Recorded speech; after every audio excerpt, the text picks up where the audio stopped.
What has he got on his CV that justifies not just £12 million a year for 5 years, but also, I think, damaging the club's reputation by bringing him in? I don't think he's got enough to get this team together, playing in the way he wants to play. If it wasn't De Zerbi, who on earth else was there? So we're into Act 3 of this season. Third time lucky. Roberto De Zerbi has been announced as the Spurs manager, not just for 7 games, but for 5 long years. This is the Crowing Cockerel Podcast. I'm Graham. I'm here with Mark and Tom. What's your initial reaction, guys? Well, I will obviously send you guys the multiple boxes of tissues you're now going to need, knowing that it's not going to be Poch. I know. I mean, is that as big a headline as De Zerbi coming in? Yeah, I'm pretty devastated, to be honest. Lange, in his excellent statement, has come out and said that De Zerbi was their number one choice this summer, or for the summer, wasn't it? Okay. So obviously we believe the hierarchy that they were never considering Poch. It was never going to happen. Obviously. Because everybody they seem to be able to get into the club is their number one choice, isn't it? Amazingly. So with the track record of them obviously making really good decisions and the spreadsheet with 30 criteria on it working every time, we can assume that Poch was never in the conversation and it was just silly people like us that were harking back to the retro days of success. To me, the only person I could see that could really sort of rebuild what is definitely a fractured fan base, a fractured club, was Poch. You know, he's the only one that would have been given that real honeymoon period, that grace period to be given time to kind of bed in. And I think that fans would have accepted if it was a slower start because they believed in the manager. You know, we've already seen the reaction from some areas of the appointment of De Zerbi. It's just, at the end of the day, my take on it is if he keeps us in the Premier League, I couldn't care less about anything else. Now, maybe I should be holding myself up to a greater moral standing, and maybe the club should, and maybe football should. But at the end of the day, if we stay in the Premier League, that is all that matters to me. You know, it's the same sort of conversation as when like the Saudis come in and buy you for £7 squillion. You don't worry about where the money's coming from. You just look forward to seeing Kylian Mbappe warming up in front of you, don't you? It's that same sort of thing, and that really is what it boils down to. Yeah, I think, look, football sold its soul a long time ago. There's no way of getting around the difficulties of appointing De Zerbi with the comments that he's made. Probably like most of you, I've read the comments that he spoke about Mason Greenwood. There's obviously been a lot of pushback from, well, multiple supporters groups. And even when the club is trying to do something which, by all other metrics, looks like a safe bet. You know, this is a manager who's been lauded by other managers. Apparently, like Pep Guardiola's a massive fan. You know, he plays that expansive football that Spurs want to play. He has Premier League experience. You know, he's known for being sort of good with individuals, but also quite disciplined and robust when it comes to dealing with the hierarchy. But it's just another one of those situations with Spurs where even when we're looking to do something positive and something which you'd want everybody to get behind, we drop the ball, or there's a caveat, or there is you know, a time bomb waiting to go off. And you know, I think that might have been the case with a lot of other people we would have brought in for different reasons, but it's just the fact that this particular time bomb is so unpleasant. And I don't think we've got a choice here. I think De Zerbi's going to have to come out really quickly and say something, because yes, the results will make a difference, but there's too much noise around this for it to just go away. We can't be naive to think that the sort of things that has been defended here and the sort of things that has happened with players doing these sort of things, there's no club that's going to be whiter than white. There will be stuff that's been covered up in clubs. There'll be stuff that we don't know about. There'll be opinions that are never shared. My big concern with it, and I am deeply uncomfortable with the defender player at all costs, because he went after a player and he took advantage of the fact that Manchester United needed him out of that club. Mm. And for me, there's an extra layer here that he's seen an opportunity to bring that player in, because there's no doubt Mason Greenwood was a very, very good prospect and has proven that he is a decent player. But no English club would have touched Mason Greenwood at all. And I would be very surprised if they will touch him now, even though his reputation as a footballer has probably increased, because of what happened and the stuff that came out around that scenario. And I just think, do I want a person that's the figurehead of the club that I love to be that oblivious to the impact that something like that has, not only on the circumstances around what happened, but also on the reputation of that club that he's working with as well? Now, Marseille and France might have different opinions, but I think we'd be genuinely shocked if a coach backed Mason Greenwood at an English club. We would be amazed that they would sit in front of the media and say, "Oh, he's had a Yeah. really tough time," given what came out. So I do find that uncomfortable. I also find it very uncomfortable that the club has gone with the almost antipathy of the Poch option, which was, as you say, Mark, bringing everyone together. Might not be the best managerial appointment football-wise, but there would be that you wouldn't get any fan group saying that's ridiculous. You get people on X going rubbish decision, blah, blah, blah. But you wouldn't have any fan group saying you cannot employ this person and we can't get behind this. The trouble is, though, it's interesting you used the word managerial option. Did the club have an option? I mean, if it wasn't De Zerbi, who on earth else was there? If they can get De Zerbi to come in now, then they've got a big enough pool to get somebody. You know, But who? You know, Who? I don't Who's know. around? But yeah, Yeah. For me, the only I- other name that was doing the rounds that I could have got behind, and the fact that he was in a full-time position, would have been Robbie Keane. That But would have been an again, Robbie appointment. Keane, why would he have come? But- There is no Exactly. reason. There is no reason. So he's not an option. He's not an option. Well, I mean, okay, so you're saying he's not an option. We're paying De Zerbi a lot of money to he come would be in the now. third highest paid manager in the league. Exactly. So we're paying him a £12 lot of money million to make the a year. choice. Yeah, to come in and potentially be in a team that gets relegated. It's a massive risk for him. Yeah. Massive Yeah. risk, right? Why? Yeah. And but if we've got that money to throw at De Zerbi, are you not telling me that you couldn't have gone to Robbie Keane with a standout deal that was worth a lot less than that to say, come and see us through for the last 7 games? But why I would he? also Why think- would he go? Robbie Keane is in a perfectly good job, doing very nicely, thank you. Why would he risk his reputation to come and £12 million a year. Yeah, but But let me come back the other way. I don't understand, given what I've looked at from De Zerbi's record, is that why he is the absolute top guy that people want to go for. He got Brighton to 6th. Okay, you know that's good. No doubt about that. Then he decided that Brighton weren't good enough for him, so criticised Brighton's model, weren't buying the players that he wanted. He went to Marseille, got 2nd in France. Well, Marseille are a huge club. Yeah, but Marseille are nowhere PSG near in the league every year. PSG. So Yeah, exactly. Yeah, So I mean, yeah. so just second in, if you're second in the French league and you're not PSG, you're first, because Yeah, there's you are, no but comparison between the other clubs. But Marseille are the 2nd biggest club in France. You know, then he has fallen out with a number of players. He has got to the point where his 2nd season again has been blown apart, and he's sacked in February.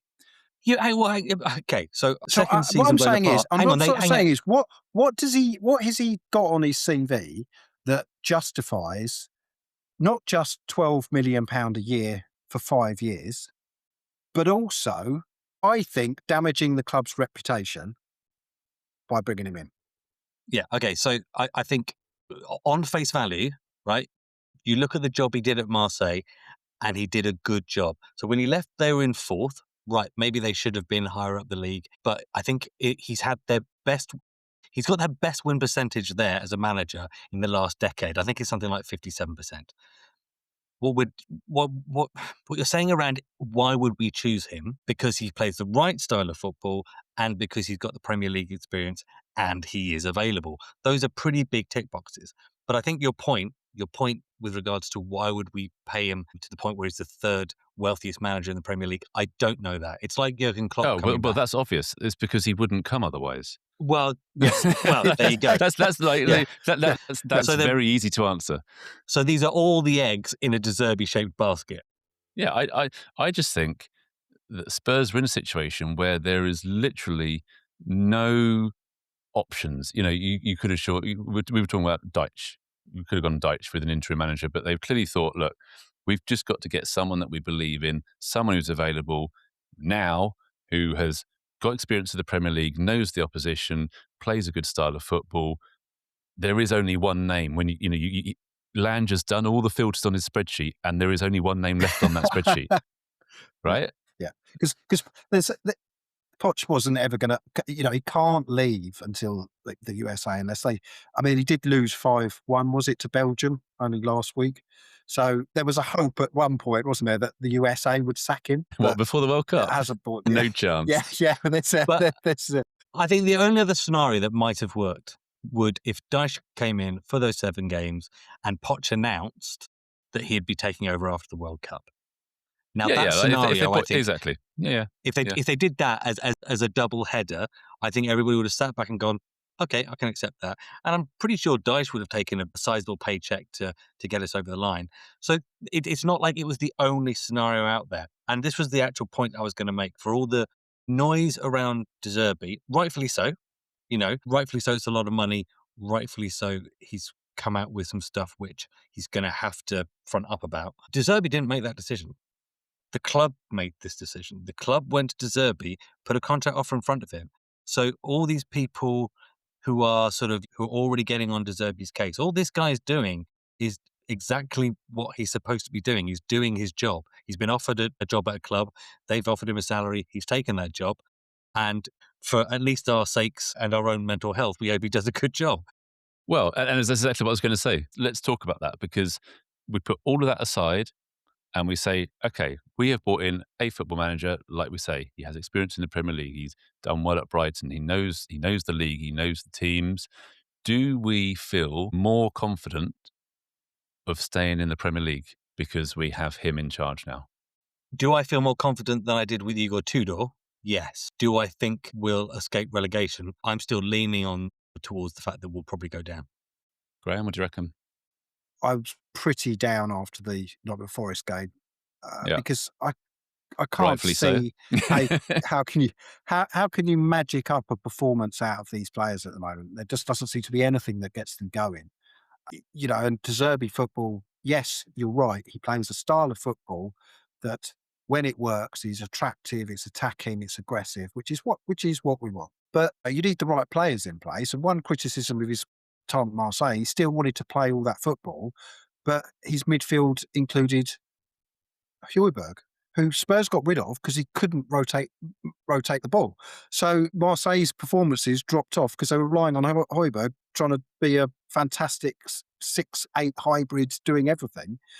I mean, he can't do it. So let's not pretend we've got the midfielders at the moment that's gonna be able to do that. No, we've got. I would think Conor Gallagher is a slightly better version of Højbjerg with regards to being only slightly forward facing, maybe only slightly. but I would also, honestly, I've not seen anything. He's been played out of position. He's been playing in a poor team. Yes, he's not the worst. And look, and we still have Archie Gray. Shout out to Archie Gray, score for the under-21s this week as well. I'm still doing brilliant things. My issue is it's about time. I don't think he's got enough to get this team together, playing in the way he wants to play. I mean, he's got a week and a half. That's not long enough. Not when you've got players coming back from international duty, long haul flights, still recovering from injury. Yeah, he's not even starting until Friday, is he? So he's got basically a week and a half. Yeah. And away at Sunderland, that's a tough trip. So can I see him having a positive start? Probably not. because with regards to all the things he's going to try and put in place, plus all the noise that's already around his appointment, yeah, I think he's going to struggle. It might be that we see improvements, but I just have that feeling that you're still looking at Nottingham Forest and West Ham as teams that are better resourced, more comfortable in what they need to do, and with players who are already behind the narrative that their teams are on. So, yeah, do I think he'll keep us up? I have my very serious doubts. Yeah, it's. I mean, it's funny, isn't it? Because obviously it's been the international break, so there's been a little bit of time since that Forest game, and the memory and the hurt just fades a little bit, and you just forget how bad that was. But yeah, it is a massive juggernaut to try and turn around in 7 games, because there's barely been a squeak of hope, as there in anything that's happened this season. But yeah, I mean, again, a bit like when Thomas Frank was sacked, it wasn't even really about the fact that he was sacked. It was just the fact that there was going to be a change, a different voice, something to cling on to as moving in another direction, because it just seemed inevitable under Tudor that nothing really was going to change. So yeah, and like you said, Graham, in terms of the way he plays, and I think he's already said this actually. I saw something saying that yes, obviously there's a way that he likes to play, but he recognizes that at the moment that is irrelevant. Like, his job is essentially 7 games long to start with. He needs to put something in place. I mean, he basically needs to stop us conceding goals, doesn't he? Because that's killing us. If you're conceding at And is that least his 2 strength? goals, well, I mean, I do think he's a decent manager, and I do think it's like, if you're a decent manager, you've got to be adaptable enough to be able to put I structures in can't place. deny it's very, very well thought of. Yeah. So I was listening to something the other day where his methods are described as basically taking football onto another level, in the way that Pep did. Well, Pep looks up to De Zerbi because his methods are so kind of unique and original in the way he thinks about the game, and like as you say, like, he is really lauded by the top managers. So I don't think there's any doubt that we have quality come into the club as a manager. Now, I still think it's a miracle to turn us around, but I certainly feel more optimistic with him coming in and the credentials that he brings than before. There's talk as well of him bringing in Nesta. Now, Yes. he's one of the best centre-backs of the modern era, Well, isn't I he? was disappointed actually, because I was excited about that news until I realised that he wasn't going to come in as a player. And also, I didn't realise that he'd managed Sandro at. He must have been when he was Yeah, at Sandro Shakhtar loves him. Donetsk. Yeah, I heard that from And Sandro. Sandro might be coming in as a coach as well. And he is a Spurs legend. He is proper Spurs. He is, he was out in Bilbao, wasn't he? He was out in Madrid as well as a sort of fan Yeah, player liaison or whatever. cheerleader. So he's embedded in the club. He knows the club. So, when we're talking about bringing in something Spurs, that sounds like a pretty decent option. So it hasn't been confirmed. Rumours sort of abound, and hopefully that will happen, because I do think there needs to be somebody in that dressing room who needs to get it across that it is not acceptable for you to use Spurs as just a paycheck.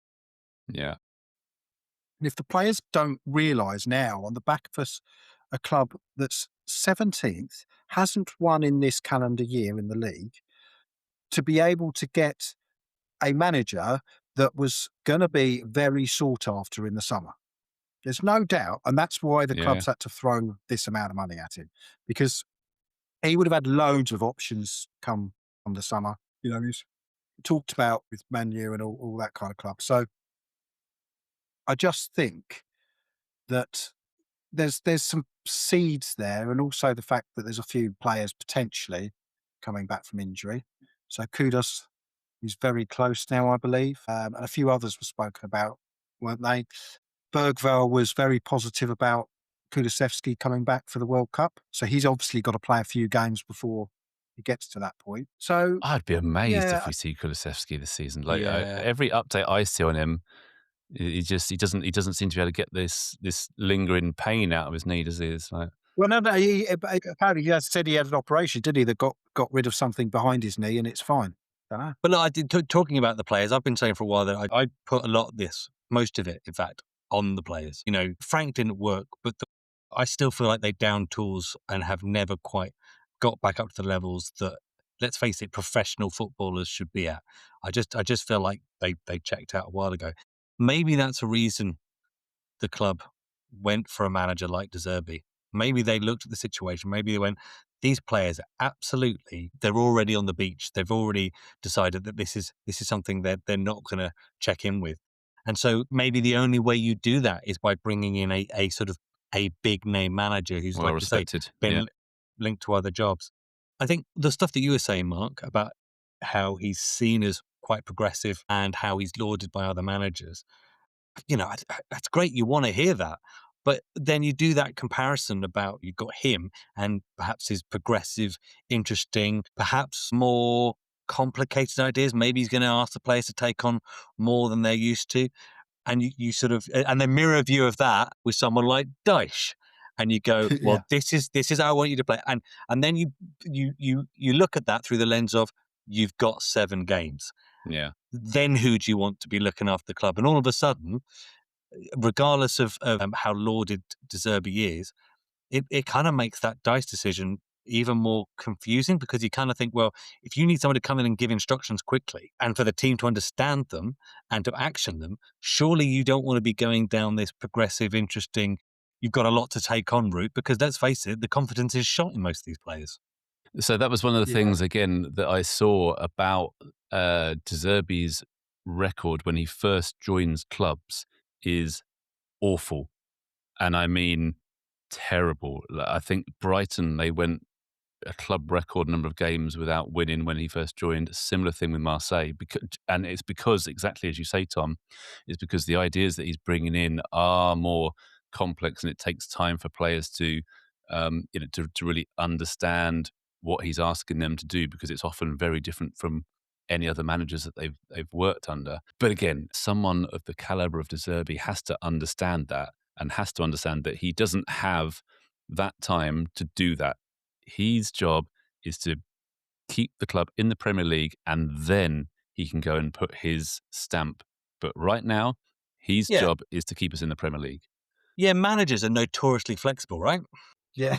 But I know what you're saying. I know what you're saying. This is what massively concerns me about us giving him a 5-year contract. Right. So we have a bit of a problem at Spurs that we tend to basically sign coaches on quite long contracts, but Spurs don't keep coaches for very long.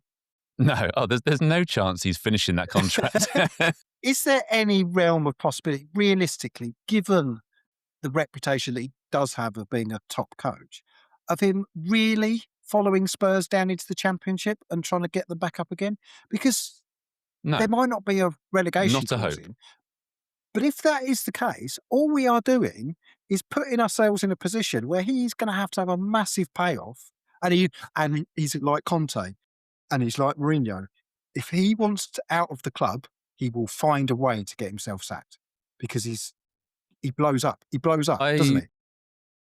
I find it impossible to believe there is not a clause or something that says, if we go down, he leaves. I find it impossible. Like we cannot be, and I know what you're going to say to this already before I've even said it, but we cannot be so naive, so stupid to give a manager a 5-year contract that is going to cost us £40 million to settle if after 7 games we go down and he wants out. There is no chance that is going to happen. Okay, 2 things there, Mark. 2 things there, Mark. 1, good, quick maths. Well done. Rough maths. And secondly, I'm going to quote our friend from the Tottenham Hotspur podcast when he was on, and I think he said to he said to all of us, I think you underestimate how naive Tottenham Hotspur really are. And it was him. I was actually, I was thinking about, but no, I'm sorry. I still refuse to believe that there is no consideration of what happens if we go down. And he, like as you say, there is not a chance that he is going to stay if we do go down. But surely there I mean, is but something in place that even breaks if the even if ties. there is something in place, it's not going to be. And it's a good opportunity now to say fair play to Igor Tudor, who it sounds like it was a proper mutual agreement that they parted ways. He hasn't had any sort of payoff. Fair play. Uh, to be honest, I think he deserved, to be treated better than that. He was put in a awful situation with the number of players he had. Yes, it didn't work out, but the expectation wasn't for 4 games, it was for the rest of the season. So if that's been agreed, then fair play to him. But there's no way that it's a shake your hand and off I pop into the ether either, is it? Even if there is some kind of, there'll still be some sort of agreement. This is what you'll get paid. It might not be the rest of your contract, but even if it's a year, that's So, 12 so you million think quid. you'll think there'll be something in there that says even if you get us relegated, we will give you a chunk of change and you'll Absolutely, be allowed to go. absolutely. There'll be a break. There'll be a break clause. It's a great job, isn't You it? could be It's a brilliant job being a football yeah, manager. yeah, You can be yeah. as bad as you Because want and yeah, still go away yeah. with millions. And when you've just dropped into the championship after uh, a poor, let's face it, set of financial results down to the Premier League position that's just come out. That's another thing of just throwing money into possibly the ether. It's a huge risk. It's a huge risk. And I do hope there's 2 things I hope. Firstly, he comes out and speaks appropriately about the comments that he's made and he's been criticised for. And secondly, that he keeps us up. That's the 2 things. But it could be an absolute disaster. It could be he's an Yeah. massively divisive coach. It all goes absolutely wrong. It all blows up. And the only person that wins out of it is De Zerbi. He walks away with another load of money. And we just look like Yeah. chumps again. I just say a little bit about Tudor because he had to go. He had to go. The results weren't there. I don't blame him. Again, I'm going back to the No, players. no. Some of the situations that he was put in by players not pulling their weight, making mistakes, the injuries that he had, and everything on paper for me when he came in. um, you know, because he essentially he looked like he had the opposite from what De Zerbi apparently has, which was he comes into clubs and he makes a good start, he gets teams organised. I thought he spoke very well, and for things to end the way they did, I genuinely felt gutted for him. I thought he was dealt an incredibly difficult hand. I guess he could have made some better decisions around selection, some of the substitutions, but let's face it, he was still finding his feet with these players, and I generally don't think that he could have really felt that trust with that many players that were on the pitch. So I feel for the guy. I don't think there was another situation that could have come out after the Forest game. I think the best for everybody was to part ways, especially after what Yeah, happened with his dad. So 100%. look, not that it counts for much, but I wish him well. Yeah, it's just absolutely the epitome of what's happening to Spurs at the minute, where as bad as you think it will get, it gets worse. We're only sort of clinging on to that tiniest bit of remaining hope that maybe this last throw of the dice changes direction for us. Yeah. And that's what it is, isn't it? That is what it is. It is one last desperate roll of that dice to see if we get lucky. And that's all that we have left. And regardless of whether it's successful or not, Vinay and Lange need to go. They have not made any good decisions. Lange been here for a number of years. Obviously, Vinay only came in relatively recently, but nothing they have done has improved Tottenham Hotspur. They have overseen poor decision after poor decision after poor decision. The owners are only going to go if they sell, and there's no way you can force them to sell. Indeed, apparently, Daniel Levy is going to sue them. Yeah, I saw that. So that's going to rumble on for possibly years as well, isn't it? So nobody's going to touch the club until that's sorted out. So, how these 2 people that have been running the show can stay in their position after the absolute disaster, really, from Lange's point of view of the last 2 years, Vinay has come in and made it possibly worse. that they have to go, and and even the fact that you haven't heard anything from them, nothing. There hasn't been anything apart from a statement saying we've had to let Tudor go, with a statement saying we've got a new manager. You Yeah. know, It's so the where are complete they? Yeah, opposite, isn't it, of the summer? It's the complete opposite, where we were yeah, talking yeah. about Because everything was wonderful, wasn't it? So they're transparency and doing Yeah. doing interviews on sofas, talking about wine and how yeah. transparent it was all going to be. And then as soon as it's become apparent that um, things are going wrong, it's as if they don't exist. Absolutely They right. hide behind them. I think if we can bin them off, we absolutely should do. My biggest annoyance with sort of leadership at the club, and this probably falls more on Vinay than Lang, but it's not the decision that they made, it's the decision that they didn't make, because for me it was very clear, probably about sort of 6-8 weeks before Frank got sacked, that Frank needed to go. Well, it was the West Ham game, wasn't it? I still cannot believe he survived West Ham. Yeah, and they allowed that situation to drag on. And I keep calling out the players here, but the board need to take a serious look at themselves, because there's obviously been a complete disconnect between them and what's happening at the football level, because they let it drag on. The confidence, the professionalism in that group dipped so far that we could be in a situation where they don't get up to where we need them to be, and we're looking at us being a championship club next season. So yeah, I'm all for it, Graham. If we can bin them off, yeah, let's. I can't believe that the owners wouldn't throw them to the wolves anyway. Yeah, I just don't understand how they're when not they've looking at come it and out and going, said our objectives is as this. We're going to be a successful club. We're yeah, going to yeah. move us into sort of competing for X, Y, and Z. And we all have our little sort of objectives before a new year kicks off. We all have our reviews with our managers. We all have our sort of little targets we want to hit. I don't know what targets they've hit. It's time to get the pips out, isn't it? The old performance improvement plans. They'll be coming out, Yeah. that's for sure. Yeah, yeah, yeah. They should be on a written warning, for goodness sake. Yeah. Yeah. It's going to be whatever happens, it is going to be a huge summer.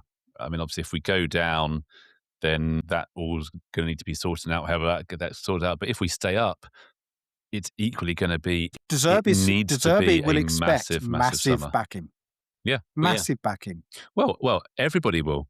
There's no way that he's agreed to join the club without them basically selling a story that if you keep us up, you will get players brought in to massively improve this squad.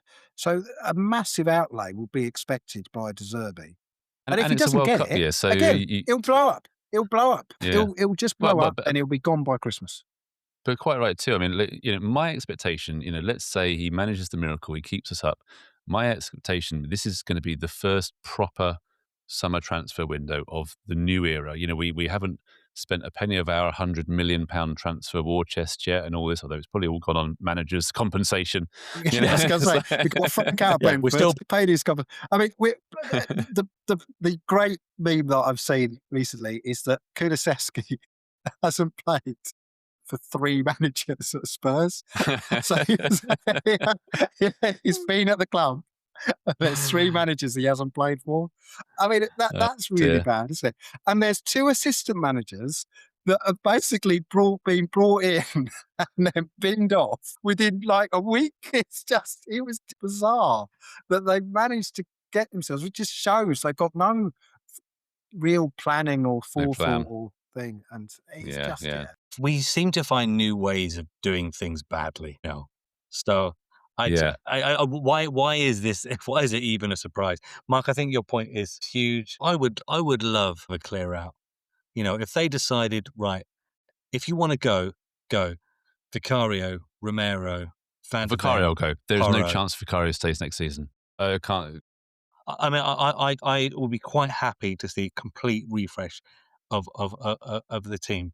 10, 15 players for me. I think you could reel them off and say, thanks, but it's time to start again. It's dangerous because you then have a lot of players to bring in. But there's players who are coming back from injury who, let's face it, have been a liability and you'd want to think about moving on anyway. Yeah. The trouble is, of course, it's a World Cup year, isn't it? So everything gets delayed because everyone's at the World Cup.